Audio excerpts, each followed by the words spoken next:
I have about $100,000 of cash that is important to us in our retirement, and we want to get it into the market.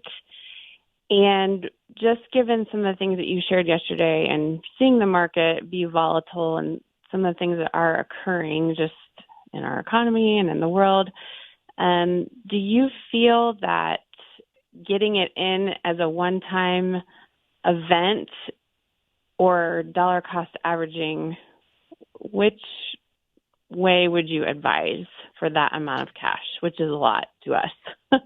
My preference by far is to dollar cost average because short term there is just so much uncertainty in the markets. And I'm going to talk about that a little bit more here in just a minute. But I suspect we're going to have a pretty volatile year with everything that the Fed is doing. I suspect that we're going to see some pretty aggressive rate hikes. And even though supposedly we are expecting those and wanting the Fed to do it, it's still going to create upset short term in the market. So I think there's going to be lots of opportunities this year to get money in. And it's just a good strategy. I mean, if you're more than 10 years out to retirement, you really can't go wrong with dollar cost averaging. The worst case scenario really is that the market goes up.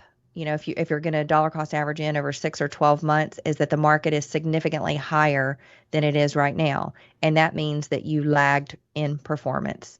But it's not going to make that much of a difference in the long term. So, if you have more than 20 years, I mean, you could consider doing it in a much shorter time period, maybe 2 to 3 months. But the closer you are to retirement, the longer I would say, go more 6 to 12 months in trying to get that money into the positions that you want to get into. Because I think we're going to see a lot of volatility this year.